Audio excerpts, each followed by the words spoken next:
I've just found in an old notebook a poem with no author's name attached, which is rather relevant to something we were talking about a few weeks ago. I mean, the haunting fear that there is no one listening, and that what we call prayer is soliloquy, someone talking to himself. This writer takes the bull by the horns and says, in effect, very well, suppose it is, and gets a surprising result. Here is the poem. They tell me, Lord, that when I seem to be in speech with you, since but one voice is heard, it's all a dream, one talker aping two. Sometimes it is, yet not as they conceive it. Rather, I seek in myself the things I hope to say, but lo, my wells are dry. Then, seeing me empty, you forsake. The listeners roll and through. My dumb lips breathe and into utterance wake the thoughts I never knew, and thus you neither need reply nor can. Thus, while we seem two talkers, thou art one forever, and I no dreamer, but thy dream. Dream makes it too like pantheism, and was perhaps dragged in for the rhyme.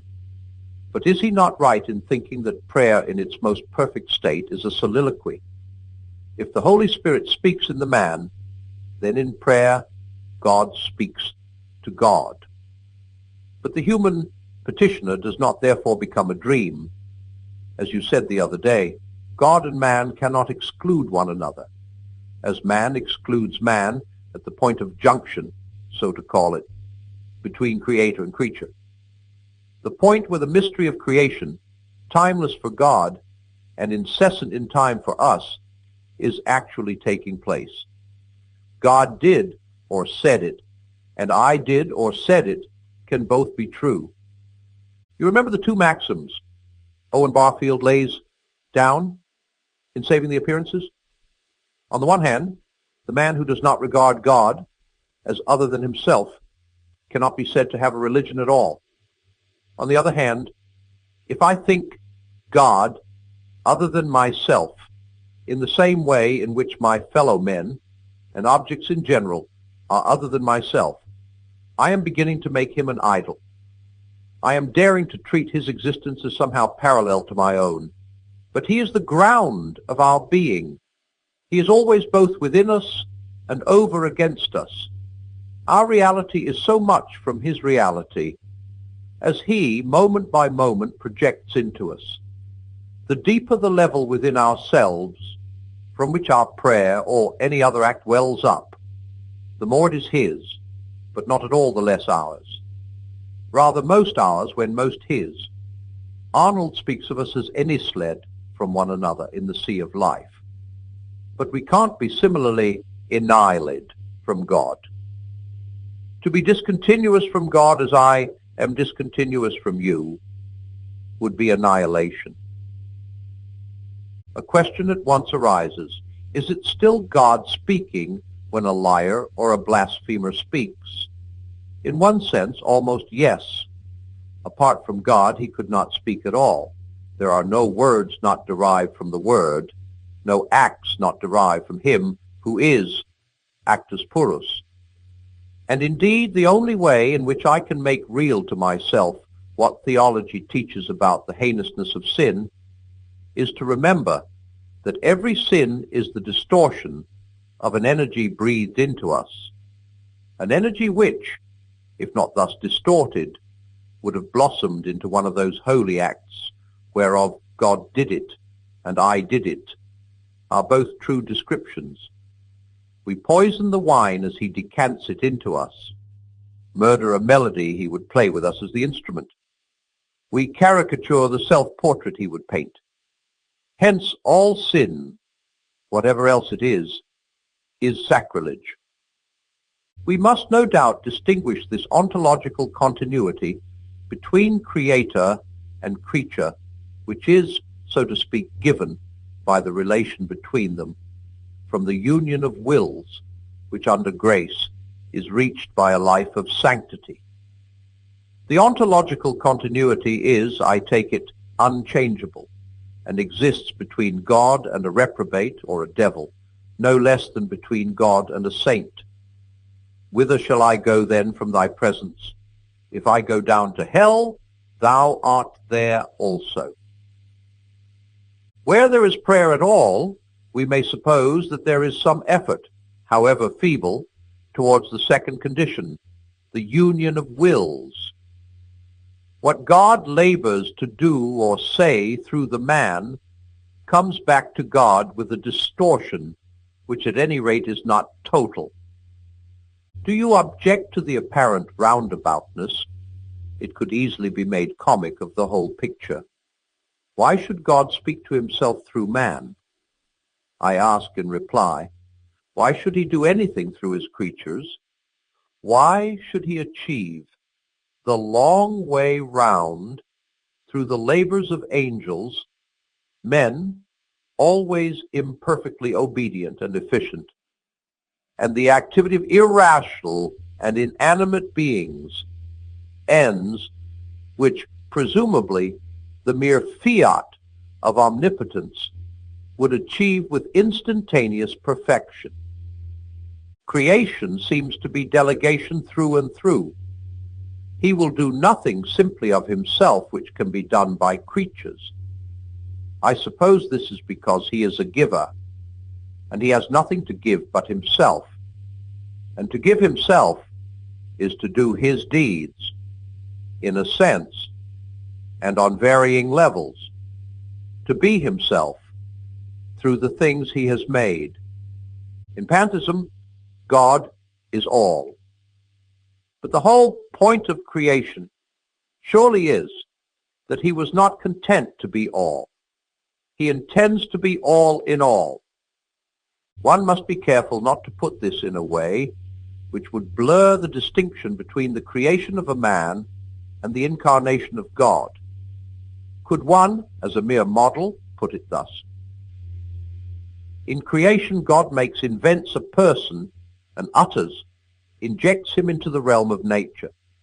In the incarnation, God the Son takes the body and human soul of Jesus, and through that, the whole environment of nature, all the creaturely predicament, into his own being, so that he came down from heaven can almost be transposed into heaven drew earth up into it, and locality, limitation, sleep, sweat, footsore weariness, frustration, pain, doubt, and death are, from before all worlds, known by God from within.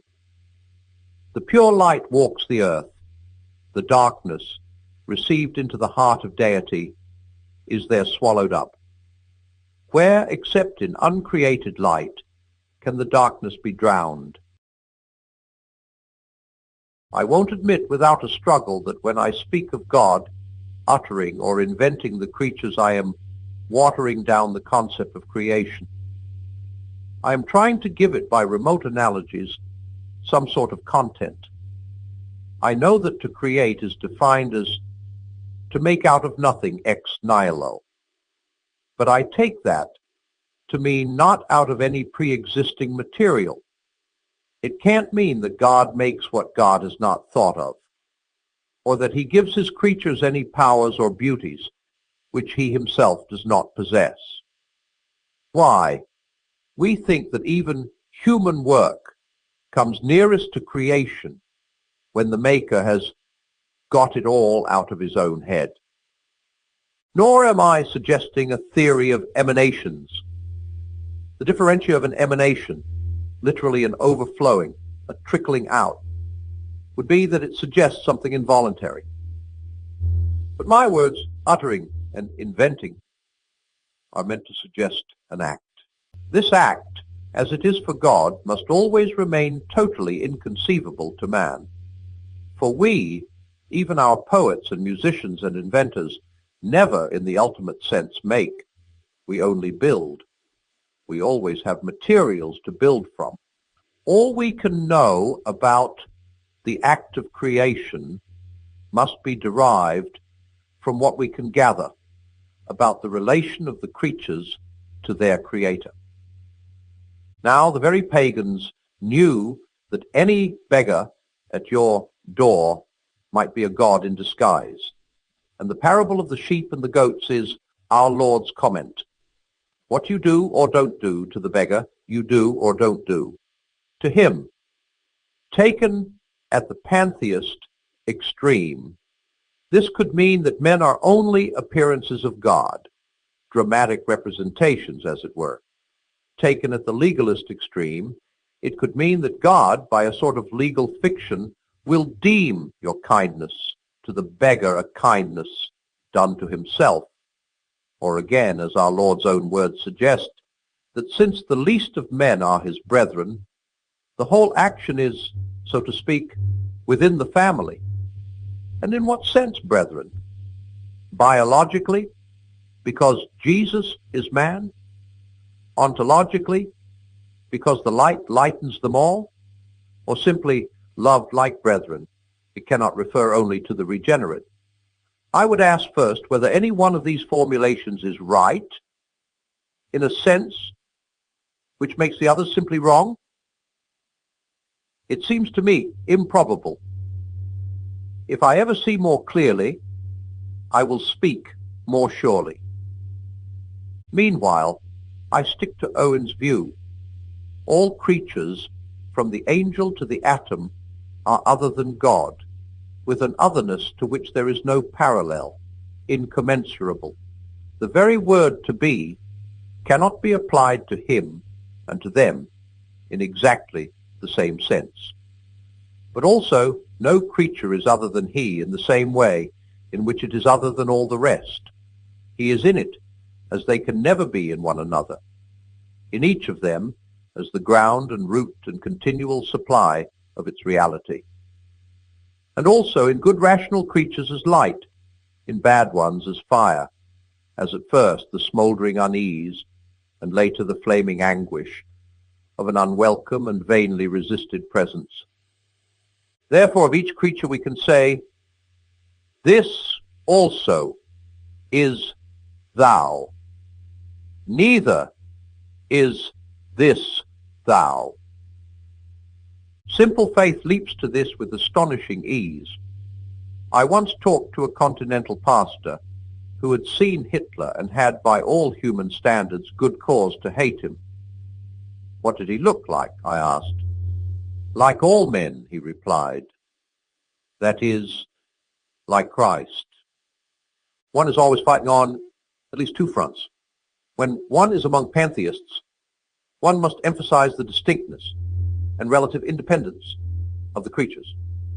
Among deists, or perhaps in Woolwich, if the laity there really think God is to be sought in the sky, one must emphasize the divine presence in my neighbor, my dog, my cabbage patch.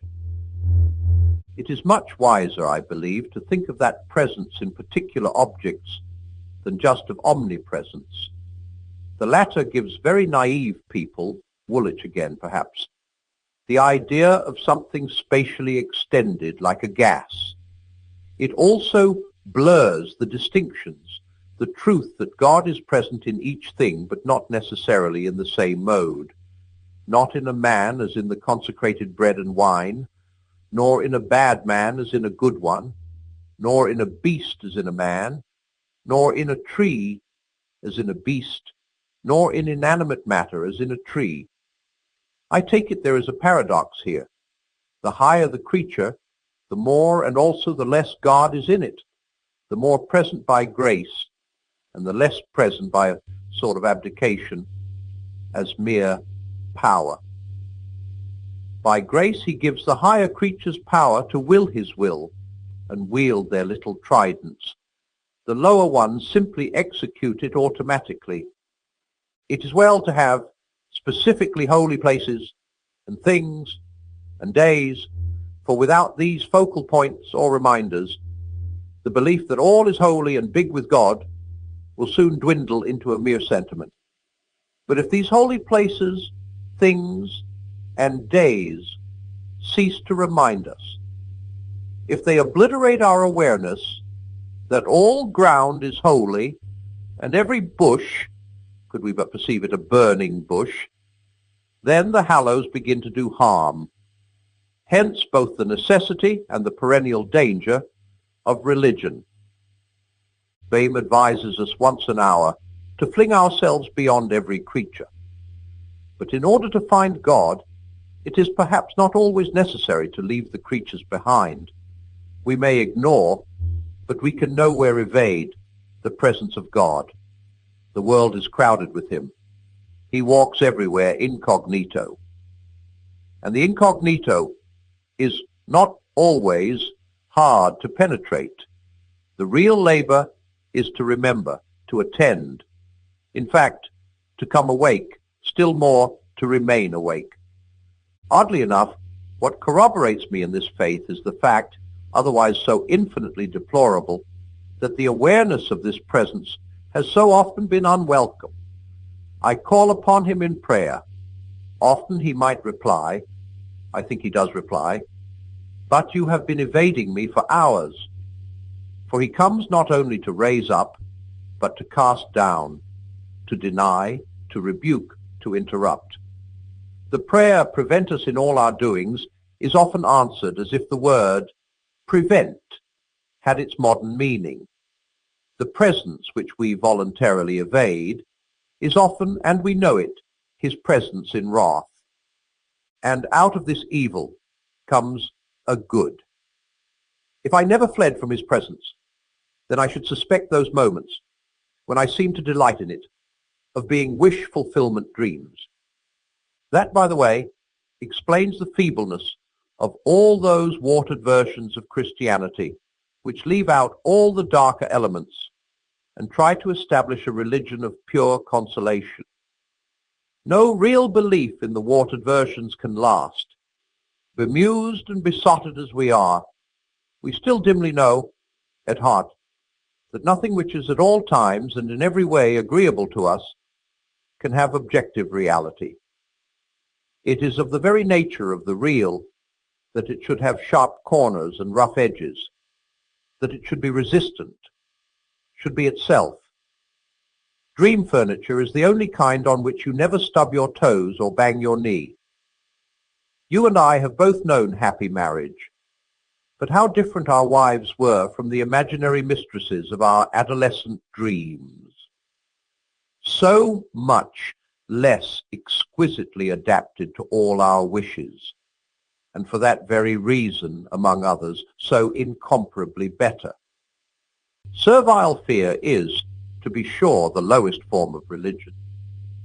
But a God such that there could never be occasion for even servile fear, a safe God, a tame God, soon proclaims himself to any sound mind as a fantasy. I have met no people who fully disbelieved in hell and also had a living and life-giving belief in heaven. There is, I know, a belief in both, which is of no religious significance. It makes these spiritual things, or some travesty of them, objects of purely carnal, prudential, self-centered fear and hope. The deeper levels, those things which only a mortal spirit can desire or dread, are not concerned at all. Such belief is fortunately very brittle. The old divines exhausted their eloquence, especially in arousing such fear. But, as they themselves rather naively complain, the effect did not last for more than a few hours after the sermon. The soul that has once been waked, or stung, or uplifted by the desire of God will inevitably, I think, awake to the fear of losing him.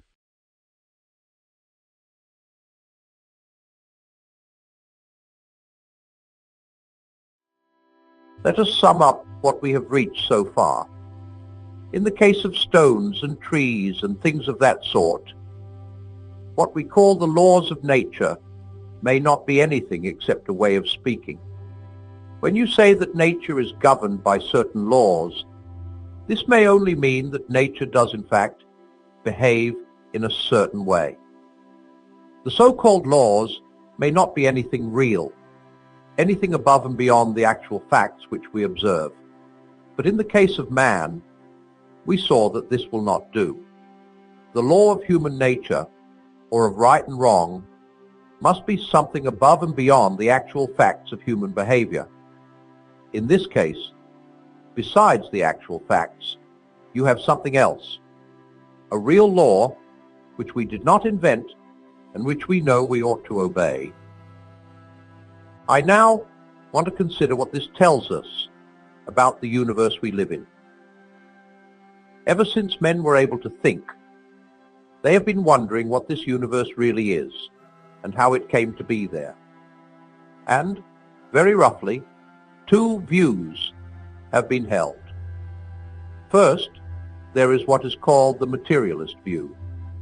People who take that view think that matter and space just happen to exist and always have existed, nobody knows why, and that the matter, behaving in certain fixed ways, has just happened, by a sort of fluke, to produce creatures like ourselves who are able to think. By one chance in 1,000, something hit our sun and made it produce the planets, and by another 1,000th chance, the chemicals necessary for life and the right temperature occurred on one of these planets, and so some of the matter on this earth came alive. And then, by a very long series of chances, the living creatures developed into things like us. The other view is the religious view. 3. According to it, what is behind the universe is more like a mind than it is like anything else we know. That is to say, it is conscious and has purposes, and prefers one thing to another.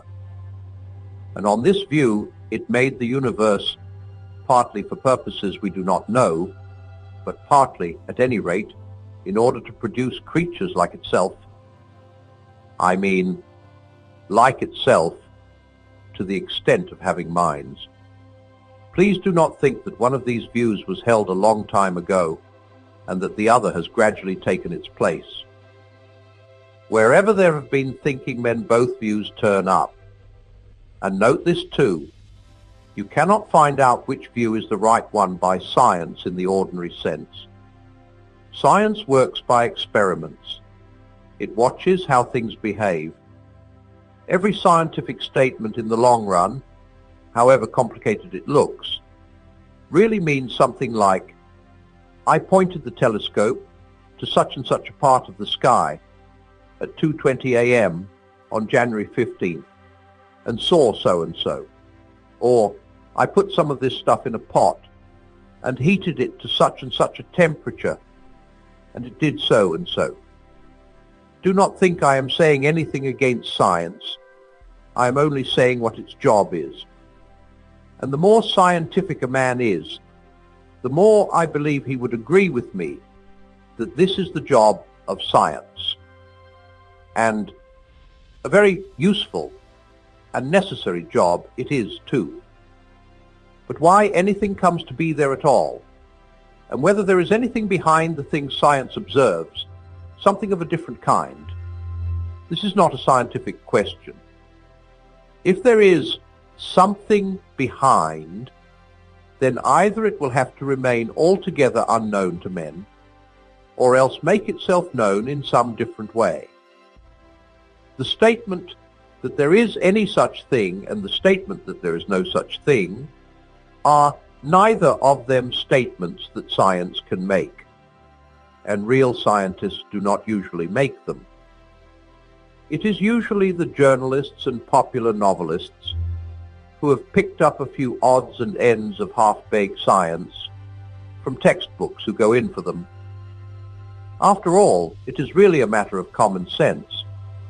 Supposing science ever became complete, so that it knew every single thing in the whole universe, is it not plain that the questions, why is there a universe? Why does it go on as it does? Has it any meaning? Would remain just as they were? Now the position would be quite hopeless but for this.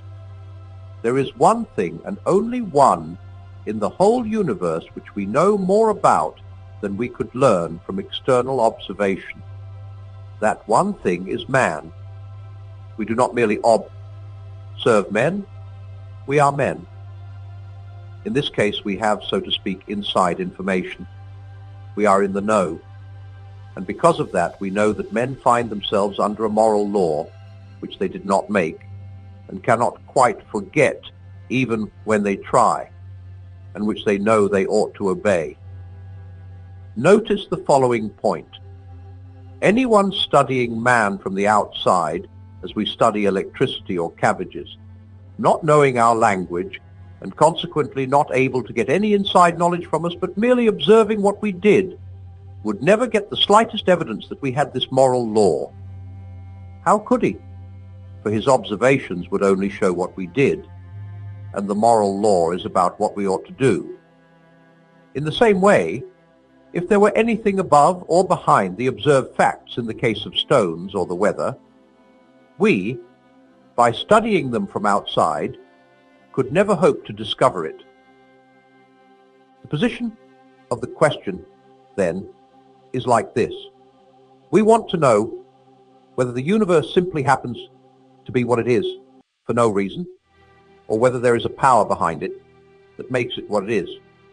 Since that power, if it exists, would be not one of the observed facts, but a reality which makes them, no mere observation of the facts can find it. There is only one case in which we can know whether there is anything more, namely our own case. And in that one case we find there is. I'll put it the other way round. If there was a controlling power outside the universe, it could not show itself to us as one of the facts inside the universe. No more than the architect of a house could actually be a wall or staircase or fireplace in that house. The only way in which we could expect it to show itself would be inside ourselves as an influence or a command trying to get us to behave in a certain way. And that is just what we do find inside ourselves. Surely this ought to arouse our suspicions. In the only case where you can expect to get an answer, the answer turns out to be yes. And in the other cases, where you do not get an answer, you see why you do not. Suppose someone asked me, when I see a man in a blue uniform going down the street, leaving little paper packets at each house, why I suppose that they contain letters, I should reply, because whenever he leaves a similar little packet for me, I find it does contain a letter. And if he then objected, but you've never seen all these letters which you think the other people are getting, I should say, of course not, and I shouldn't expect to, because they're not addressed to me. I'm explaining the packets I'm not allowed to open by the ones I'm allowed to open. It is the same about this question. The only packet I'm allowed to open is man. When I do, especially when I open that particular man called myself, I find that I do not exist on my own, that I am under a law, that somebody or something wants me to behave in a certain way. I do not, of course, think that if I could get inside a stone or a tree, I should find exactly the same thing, just as I do not think all the other people in the street get the same letters as I do. I should expect, for instance, to find that the stone had to obey the law of gravity, that whereas the sender of the letters merely tells me to obey the law of my human nature, he compels the stone to obey the laws of its stony nature.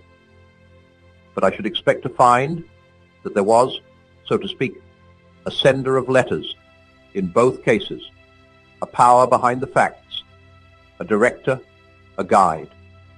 Do not think I am going faster than I really am. I am not yet within 100 miles of the God of Christian theology. All I have got to is a something which is directing the universe and which appears in me as a law urging me to do right and making me feel responsible and uncomfortable when I do wrong. I think we have to assume it is more like a mind than it is like anything else we know, because after all, the only other thing we know is matter, and you can hardly imagine a bit of matter giving instructions. But of course, it need not be very like a mind, still less like a person. In the next chapter, we shall see if we can find out anything more about it. But one word of warning: there has been a great deal of soft soap talked about God for the last 100 years. That is not what I am offering. You can cut all that out. Note: in order to keep this section short enough when it was given on the air, I mentioned only the materialist view and the religious view. But to be complete, I ought to mention the in-between view called life force philosophy, or creative evolution, or emergent evolution. The wittiest expositions of it come in the works of Bernard Shaw, but the most profound ones in those of Bergson. People who hold this view say that the small variations by which life on this planet evolved from the lowest forms to man were not due to chance, but to the striving or purposiveness of a life force. When people say this, we must ask them whether by life force they mean something with a mind or not. If they do, then a mind bringing life into existence and leading it to perfection is really a god, and their view is thus identical with the religious. If they do not, then what is the sense in saying that something without a mind strives or has purposes? This seems to me fatal to their view. One reason why many people find creative evolution so attractive is that it gives one much of the emotional comfort of believing in God and none of the less pleasant consequences.